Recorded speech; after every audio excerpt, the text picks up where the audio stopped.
Lotus reality and agro farming వారు premium farm land projects మన పొలం ఫేజ్ 1, 2 మరియు 3 కంప్లీట్ చేసుకొని మన పొలం phase 4 Wasar village at Narayana Khed లో ఆగస్టు 15 ఇండిపెండెన్స్ డే రోజు గ్రాండ్ లాంచ్ చేయడం జరుగుతోంది.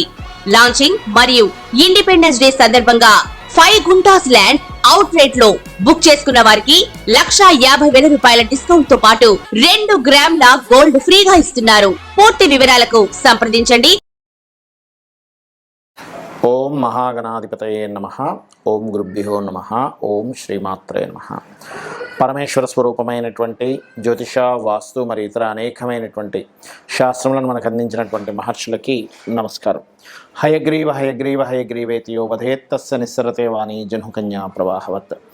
అరుణాం కరుణాతరంగితాక్షీం ధృతపాశాంకుశపుష్పబాణచాపాం అనిమాదిభిరావృతాం మయూకైః అహమిత్యేవ విభావయే భవానీం. శ్రీమాత్రే నమః. ప్రేక్షకులకి ఆ లలితాంబిక అమ్మవారి యొక్క అనుగ్రహం పరిపూర్ణంగా కలగాలని మనస్ఫూర్తిగా కోరుకుంటూ, మనం ఇప్పుడు చెప్పబోయేటువంటి అంశాలు ఏవైతే ఉన్నాయో అవి చెప్తుంది నేనైనప్పటికీ కూడా చెప్పేసిన సాక్షాత్ లలిత అమ్మవారిగా భావిస్తూ, మనకి చాలామంది నన్ను అడిగినటువంటి ప్రశ్న ఏమిటంటే 2024 చాలా దారుణమైనటువంటి స్థితుల్లోకి వెళ్ళిపోయింది. అదిగాక మనకు క్రోధినామ సంవత్సరం కలిసి రావడం వల్ల ఒకవైపు అంటే జలప్రలయాలు కానివ్వండి, లేనట్లయితే ఉద్యోగ సంబంధించిన విషయంలో విదేశాల్లో ఉండేటువంటి వారికి విదేశీ ఉద్యోగ సంబంధించిన అనేకమైన ఇబ్బందులు కానివ్వండి, గొడవలు కానివ్వండి, ఎంతో గందరగోళ పరిస్థితులు ఏర్పడ్డాయి కదా. కనీసం 2025 అయినా బాగుంటుందా, ఇంకా 3 నెలల్లో రాబోయేటువంటి 2025 ఎలా ఉండబోతుంది, కొంచెమైనా ఆశాజనకంగా ఉంటుందా అనేటువంటిది అడిగారు. దాన్ని బట్టి నేను ముందుగా చెప్పడం జరుగుతుంది.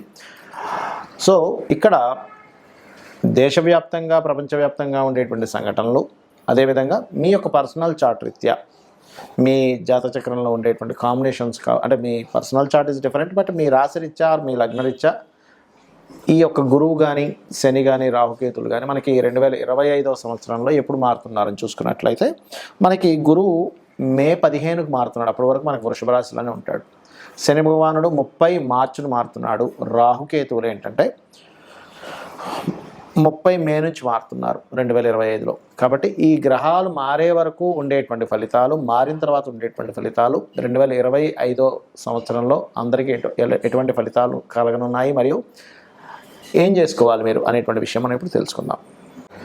మకర లగ్నము, మకర రాశి, మకరం వారికి కనుక చూసుకున్నట్లయితే మీకు ఈ క్రోధినామ సంవత్సరం కంటే వచ్చే సంవత్సరం విశ్వవసు సంవత్సరం ఖచ్చితంగా బాగుంటుంది, అందులో ఎటువంటి సందేహం లేదు. అయితే ఇక్కడ మనం 2025 ఫలితాలు అడుగుతున్నారు చాలామంది. 2024 సంవత్సరంలో చాలా గందరగోళాలు అయ్యాయి కదండి. అంటే 2025 రాగానే మార్పు వస్తుందా అంటే కొంత వస్తుంది, కానీ కంప్లీట్గా మనకి జరిగేటువంటి ఫలితాల్లో ఏమిటంటే ఈ మేజర్ ప్లానెట్స్ మారాలి, మరియు అదేవిధంగా మనకి మేజర్ ప్లానెట్స్తో పాటు ఈ యొక్క సంవత్సరం కూడా విశ్వవసు అనే సంవత్సరం ధన వృద్ధినిచ్చేటువంటి సంవత్సరంగా చెప్తూ ఉంటారు.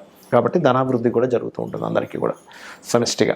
అయితే ఇక్కడ మకరం వారికి ఎప్పుడైతే మనకి శని భగవానుడు మార్చి 30వ తేదీ నుంచి ఏలినాడు శని అయిపోతుందో 3లోకి వెళ్తాడో శని, చాలా రిలీఫ్ వస్తుంది ఇక్కడ. అంటే ఫైనాన్షియల్ రిలీఫ్ వస్తుంది చాలా మటుకు. ఫైనాన్షియల్గా గతంలో ఉన్నటువంటి టైట్ పొజిషన్స్ అంతా కూడా కొంత క్లియర్ అవుతాయి. అలాగే మరొక విషయం ఏంటంటే ఇక్కడ ఎప్పుడైతే రాహు 2లోకి వస్తాడో, ధనస్థానంలోకి వచ్చేటువంటి రాహు ఏంటంటే ధనయోగాన్ని విదేశీ యోగంతో ఆన్లైన్ రిలేటెడ్ మూలంగా ఇక్కడుంటూ బయట దేశాల్లో ఉండేటువంటి వ్యక్తులకి ఇక్కడ ఇండియన్ రిలేటెడ్ సంబంధించిన ఏవైనా సరే మనం అక్కడ పంపించి అక్కడ అమ్ముతూ ఉంటాం. అది శారీస్ కావచ్చు, వస్తువులు కావచ్చు, ఎనీథింగ్ ఇండియన్ ట్రెడిషన్ రిలేటెడ్ సంబంధించిన అలాంటివి యోగం ఇస్తాడు అక్కడ. అదేవిధంగా ఎనీథింగ్ ఈవెంట్స్ రిలేటెడ్ మూలంగా, ఎందుకంటే న్యాచురల్ 11th హౌస్ కదా, అందుకని అటువంటి ఫలితాలు ఖచ్చితంగా జరుగుతాయి. అలాగే ఇక్కడ ఎప్పుడైతే కేతువు అష్టమంలోకి వెళ్ళి సంచరిస్తున్నాడు, అష్టమ కేతువు ఇచ్చేటువంటి ఫలితాలు ప్రత్యేకంగా మీరు కనుక చూసుకున్నట్లయితే ఇది పూర్వీకుల ఆస్తులకు సంబంధించిన విషయంలో దీని ప్రభావం ఉంటుంది. అంటే ఏమిటి, పూర్వీకుల తాతగారు ఆస్తుంది అది కొంచెం విభజనకు గురవడం, అంటే ఇంతకుముందు అంతా కలిసినటువంటిది విడివిడి కావడం. అదేవిధంగా అష్టమంలో కేతు సంచారం చేసేటప్పుడు షేర్ మార్కెట్ విషయంలో చాలా జాగ్రత్తగా ఉండాలి, గుర్తుపెట్టుకోండి. అది కూడా రవి యొక్క రాశి అయినందుకు. అలాగే కొన్ని రీసెర్చెస్ రిలేటెడ్ సంబంధించిన విషయాలకి కుండలిని యోగం ఇట్లాంటి విషయాలకి మళ్ళీ బాగుంటుంది రవిరాశిలో కేతు ఉన్నప్పుడు. అంటే ఆధ్యాత్మికంగా నిగూఢమైనటువంటివి ఏవైతే సాధనలు చేస్తూ ఉంటారో, ఒక జపం చేసుకోవడము, కొంతమంది కొన్ని ఆచారాల పరంగా వాళ్ళు చేసుకుంటూ ఉంటారు, వాళ్ళ యొక్క ఆచార వ్యవహారాల పరంగా నిగూఢమైనటువంటి రహస్య విద్యలు కొన్ని ఉంటాయి. అలా చేసేటువంటి వారికి చాలా మంచిది మకరం వారికి చెప్పాలంటే. అదేవిధంగా గురువు 6లోకి వెళ్తున్నాడు. చాలామంది ఏంటంటే అమ్మో గురువు 6లో ఉన్నాడంటే అంటారు. కానీ ఇక్కడ ఏంటంటే గురువు ఎప్పుడైనా 6లో ఉన్నప్పుడు ఏంటంటే ముఖ్యంగా ఫలితం ఈ మకరం వారికి కొద్దిగా ఏదైనా అగ్రిమెంట్ చేసేటప్పుడు కొంచెం చూసుకొని చేయాలి, గుర్తుపెట్టుకోండి. ఎనీ అగ్రిమెంట్స్ చేసేటప్పుడు అగ్రిమెంట్ ఎక్స్టెన్షన్ చేసేటువంటి విషయాల్లో కొంత స్ట్రెస్ అది వస్తూ ఉంటుంది. అలాగే మరొకటి ఏంటంటే ఇక్కడ గురువు 2వ స్థానాన్ని చూస్తాడు మకరం వారికి, కాబట్టి ధన ఫలితాలు బాగానే ఇస్తాడు. అక్కడ ధన సంబంధించినవి ఏవైతే ఉంటాయో అవి ఖచ్చితంగా జరుగుతాయి. మరియు స్కూల్స్ కాలేజ్ పెట్టే వాళ్ళు ఉంటారు, లేదా any training centre, consultancy related సంబంధించిన ఇటువంటి వాటికి చాలా బాగుంటుంది చెప్పాలంటే ఈ యొక్క గురువు ఎప్పుడైతే 6వ స్థానంలోకి వెళ్తాడు. అదేవిధంగా మీరు చేయవలసినటువంటి దేవతా ఆరాధన ఏమిటి? అదేవిధంగా గురువు 6లో ఉన్నందుకు ఏమవుతుందంటే అక్కడ ఉండే నక్షత్రాలని మీ శుక్రుడు సప్తమ స్థానంలోకి వెళ్తున్నాడు కాబట్టి ఇది కొంతవరకు ఇష్టపడిన వారిని వివాహం చేసుకోవాలనే ప్రయత్నంలో కొంత స్ట్రెస్ ఇస్తూ ఉంటుంది. అదేవిధంగా మీరు నిత్యము కూడా అమ్మవారి యొక్క ఆరాధన, ముఖ్యంగా ఈ 9లో కేతు ఉన్నంత కాలము మే 30వ తేదీ వరకు ఉన్నాడండి కేతు ఇంకా అక్కడ, కాబట్టి అప్పటి వరకు గణపతిని ఎక్కువగా ఆరాధించండి.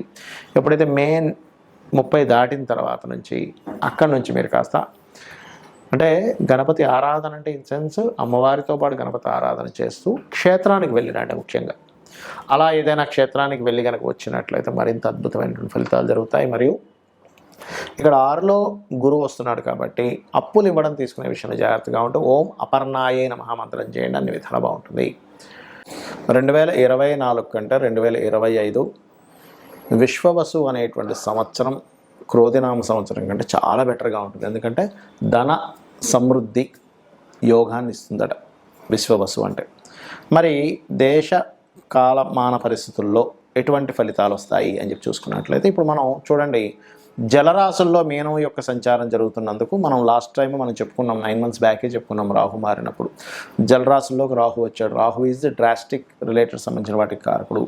జల సంబంధించినవి బాగా పెరుగుతాయి, జల సంబంధించిన వర్షాలు కావచ్చు, నదులు ప్రవహించడం కావచ్చు, జల ప్రళయాలు కావచ్చు వస్తాయని అనుకున్నాం. అదేవిధంగా మనకు జరుగుతుంది కూడా ఇప్పుడు కాలంలో. అయితే మరి ఎప్పుడైతే మీకు రాహుకేతువులు మారుతారో మే 30వ తేదీ నుంచి అక్కడ చాలా మట్టుకు ఈ మే తర్వాత వచ్చేటువంటి నెక్స్ట్ ఇయర్ 2025 మే తర్వాత వచ్చేవి చాలా అట్లాంటివి జరగవు చాలా మటుకు. అదేవిధంగా కేతు ఎప్పుడైతే మనకి కన్యారాశి నుంచి సింహరాశిలోకి వస్తాడో భూముల యొక్క ధరలు బాగా పెరుగుతాయి అక్కడ. అంటే ల్యాండ్ రేట్స్ పెరిగేటువంటి సమయం ఎప్పుడైతే సింహంలోకి వస్తాడో కేతు.